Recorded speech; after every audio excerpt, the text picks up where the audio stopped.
Hello, my name is Andy and I am the Village Idiot. I'm armed with a car and a GoPro and an unhealthy amount of time on my hands. I'm using that time to attempt to visit every civil parish in England. You're watching the Derbyshire Dales series. The Dales contain some of the most beautiful British scenery. It's a magnificent area. Here's one of its 109 civil parishes. Welcome back to the Derbyshire Dales, everybody. Now, this is a little bit of a bonus episode. We sort of planned an extra one to do on this little Derbyshire Staffordshire trip, and this is the one we've picked. I'm beginning this on a green here, quite a large green with quite some quite tall trees. And this whole estate where I'm standing is a housing estate built for something that stands to the back of it over there, and that is a prison, yet another prison. Plenty of prisons in this part of the world. That is HMP Sudbury, and this is the parish of Sudbury.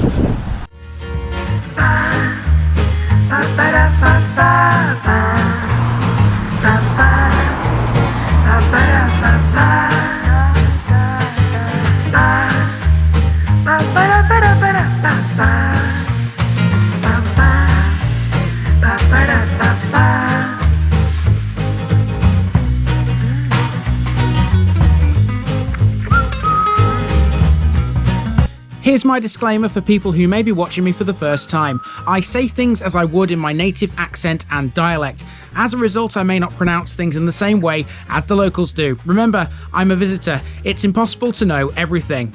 Leave me a comment, spin me a like, and bash that subscribe button. Let's get to today's parish video. Welcome to Sudbury, a small out-of-the-way village located about 9 miles south of Ashbourne. The parish includes the hamlets of Aston, Aston Heath, Dalebrook and Oaks Green. Oaks Green is where you'll find a prison. That would be HMP Sudbury, which is one of the many prisons around the Derbyshire-Staffordshire border. It was originally a hospital. Sudbury is synonymous with the name Vernon. The Vernon family came to Sudbury as a result of the 16th century marriage of Sir John Vernon to Ellen Montgomery, the Sudbury heiress. The Vernons lived at Sudbury Hall, a huge mansion which is easily the most impressive building this channel has seen for quite some time. It was built in the mid-17th century. It was used for filming some of the scenes in the BBC dramatisation of Jane Austen's Pride and Prejudice, and its dome-capped house featured in the title shot of the TV programme The Book Tower, designed for children. Now run by the National Trust, the hall is just one of the attractions Sudbury can boast. It also features a courtyard with a cafe and some very unique shops too. Sudbury previously had its own railway station as well, but the site of that station is actually in Staffordshire and therefore not in this video. There's plenty that is though. This was a great village. Let's go and check it out.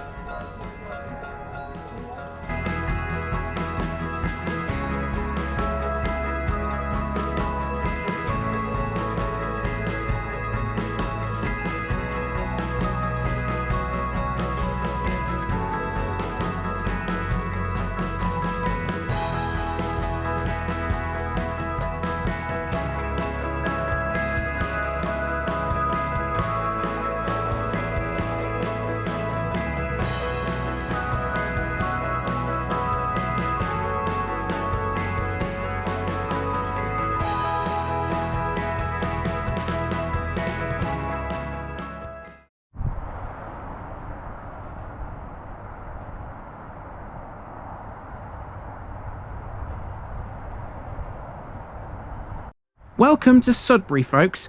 We begin today's episode at Sudbury Park, a street in the hamlet of Oaks Green. These houses stand next to HMP Sudbury. The whole site was originally something else. When RAF Church Broughton was operational, it was constructed as a hospital for the United States Air Force. It became a prison in 1948. The original hospital accommodation still houses prisoners today. Sudbury is a Category D open prison for adult males.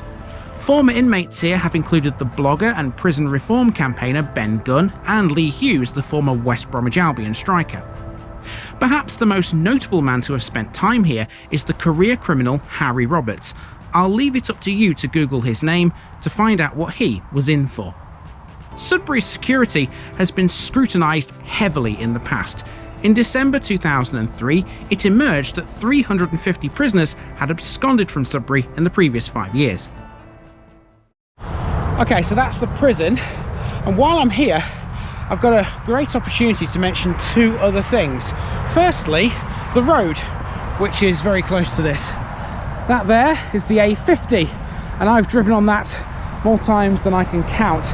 At this point it's called the Doveridge bypass because on the other side of the road there's a large village called Doveridge, also in the Derbyshire Dales, which I will be covering at some point. And you can walk to Sudbury village from here by going under that subway tunnel right there, just like that gentleman is about to. So there's the road. Sudbury is on the other side, as is Doveridge. The other thing I want to mention, I might be able to get to this, but I don't know if I can, and that is Vernon's Folly, which is effectively like a castellated structure which was built to contain deer, and it's behind the prison. So I'm going to try now to drive down there and to the track where you go to sort of access the Folly. If I can't get to it, I've already thought of this, and I contacted a guy who had some drone footage of the Folly. So what comes next in this video will depend on what happens in the next couple of minutes. I'll see you in Sudbury Village either way in a few moments' time.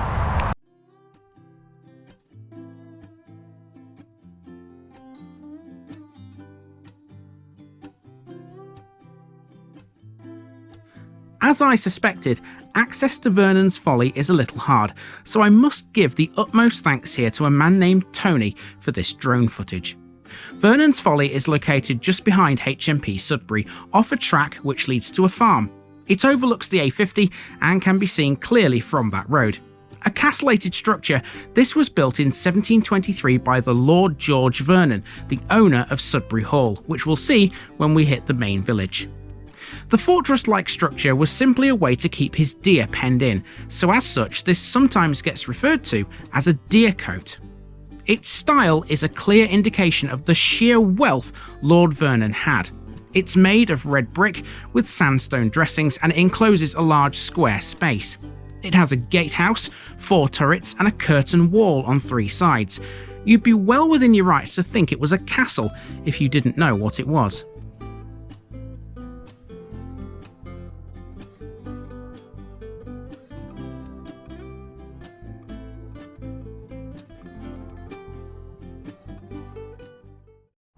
So yes, I suspected that Vernon's Folly was off limits. You have to go through the prison, through the gate, and then across part of a field to actually get to it, as you could probably see from the drone footage. Now, we're in Sudbury Village now, and there's a mention of Vernon all over this place. I've already seen the Vernon Arms, for example. That's the pub in this place. And this is a nice little village. You can tell it's an estate village just by looking at some of its properties, can't you?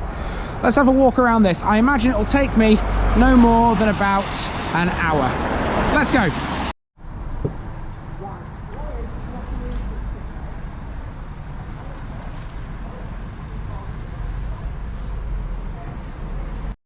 So here's the main village, perhaps the most obvious estate village we've ever been in. Kicking us off is a George V postbox set into this wall. Sudbury consists of charming rows of red brick cottages and gabled houses which line its main street, which was once the busy main road to Derby. The village is more peaceful now as it's bypassed by the A50. Here's the Vernon Arms, a quite obvious reminder of the days when the village was a staging post for mail coaches. The pub is currently closed, but as we were to learn a little later, it's soon going to be open again after a refurbishment. Over the road is a bowling green, created by the 9th Lord Vernon before World War II. It was one of several measures to provide social and leisure activities for villagers. These included a double tennis court in Sudbury Stable Yard and a dedicated sports ground opposite the hall, which is still used by the village today. Okay, we've reached the Sudbury Courtyard. Now I imagine this isn't open yet because it's really early in the morning, it's not quite 9 o'clock. So anyway, this is what the Sudbury Courtyard has got in it. There's a little, shall we say, an array of shops. There's some offices. It's closed on Mondays, by the way, as you can see. Anyway, let's have a little look around it, even if nothing's open.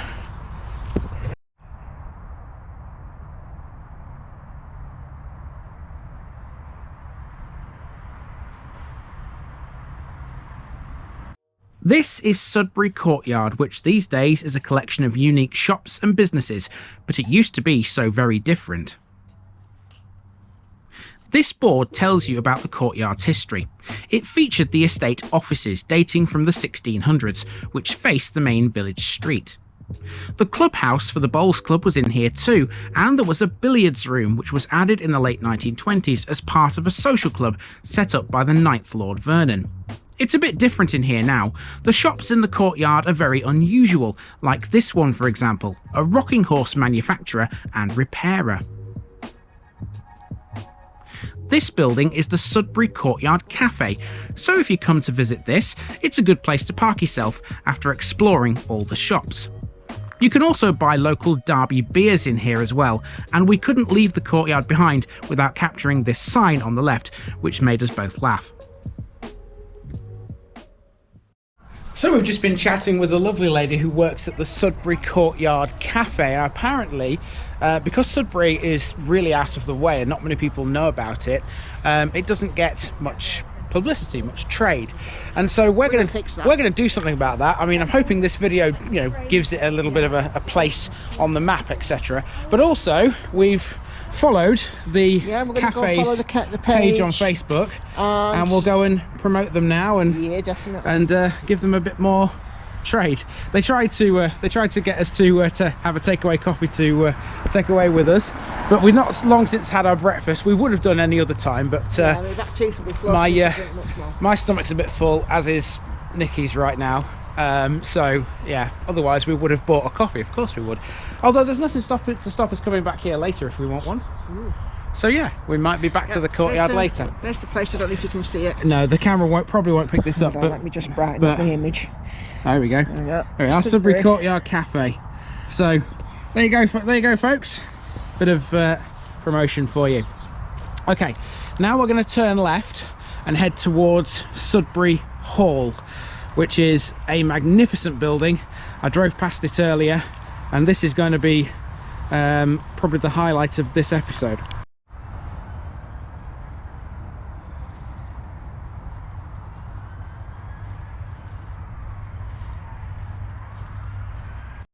And so to Sudbury Hall, easily the most impressive building in the village.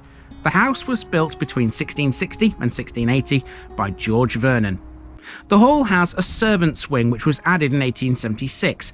That's the location of the National Trust's Museum of Childhood, closed on this occasion. Nonetheless, it's worth a visit. It's designed with children in mind, and it takes them on a journey of childhood through the ages, including a lesson in a Victorian classroom. The Vernon family gifted the hall to the National Trust in 1967. It's believed to have been built to a design similar to that of Crewe Hall in Cheshire. The property was leased for 3 years from 1840 by Queen Adelaide, the widow of William IV. There are portraits inside, including some of Charles II's mistresses. It's notable for its superb great staircase too, which was designed by Edward Pearce, and it also features formal gardens which overlook a tree-fringed lake. Nikki just made me laugh quite a lot actually. Yeah, because you said, did you not, if the window cleaner here gets paid by the pane, he's on a winner. He's on a winner. He's a lot of glass in this building. There is, absolutely. And I wouldn't want the heating bill. No. It's huge. I mean, you can't, I think it belies it when you look at it on camera, but this building is massive. Yeah, absolutely massive. Well, now we're going to go towards a smaller building, but one that's no less important. If we turn left here, we'll head for the church.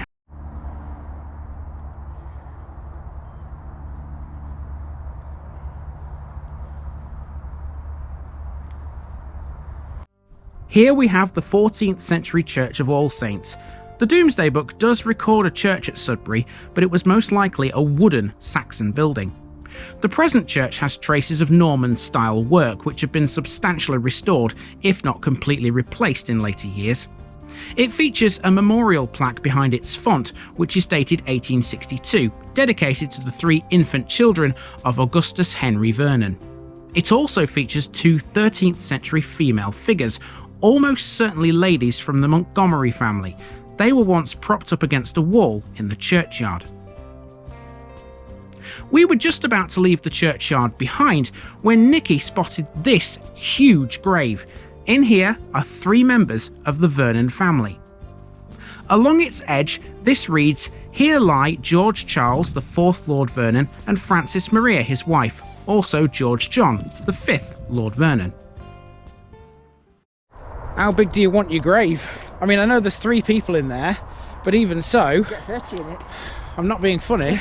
I'm not being funny, but the average person has a grave sort of 6 foot by 2. yeah, this big, you know, this big, like this one here.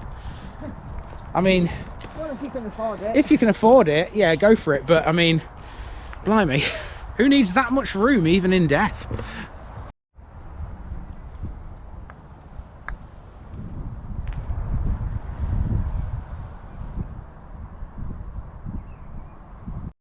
Our last section takes us down a path to School Lane. On the way, we pass the old gasworks, which used to supply Sudbury Hall.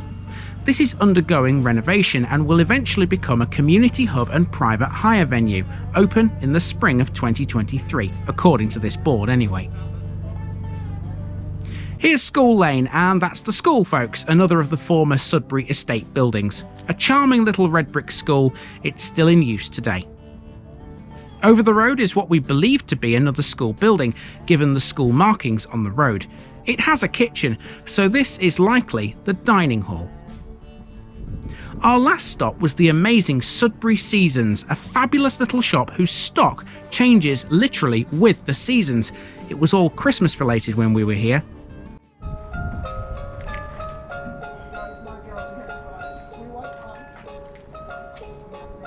Yeah, just watch the wires.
So that was a little bonus. We arrived at the shop just as the guy was opening up. These nutcrackers are fantastic, aren't they, Nikki? Absolutely amazing. And the fact that they play "We Wish You a Merry Christmas" is just an added Jingle bells. bonus. So this place, like I said, is the Corner House and Shop. I've got the guy's card here, all these details on the back. Airbnb too. And they run an Airbnb too, which is the Corner House, literally the house next door. Adjoins the shop. It's absolutely fabulous, fantastic. We bought some little Christmas gifts in there, seeing as it's all decked out for Christmas. I'm safe to say this at the moment because obviously this video will not be out until long into the new year, so you know, some little earrings, some little bows for the girls and things like that. Well worth coming to, just for that really, at Christmas time. Okay, we are finished with the main walk because obviously School Lane runs back into the main road. We'll turn right here and our car is just up there. There's one thing we haven't yet done, and that is put a card on the parish notice board, which I noticed earlier. It's over the road, so we'll just get past this lorry and I'll task you, Nikki, with this, if you wouldn't mind. There it is. There's the parish council notice board. There's after Christmas shopping here. there's a card. You probably have, actually. Does it open? No? Oh. Nope. No, Just just a bit of blue tack. oh, I haven't got any on me at the moment. I've run out of blue tack, annoyingly. So what we're gonna do then, I'll put it here. Put it there. Yeah, that'll do. Hopefully it'll stay. You go for a little while. Brilliant. That's it. Sudbury is finished. Time for us to move on to the next one here, in Derbyshire Dales. And like I said in the Aston Montgomery episode, I don't know when that will be, because this was a bonus. This was one that I wasn't planning on doing originally, but we've added it to the repertoire of things down here. So yeah, we'll be back at some point, not quite sure when. Do hope you've enjoyed this one. I know we have. I think if that shop is like a seasonal shop, and the amount of stuff they've got in there for Christmas, I can't wait to see what they do for spring and summer. Absolutely right. I've been Andy, also known as the Village Idiot. This has been the Parish of Sudbury, and I'm out.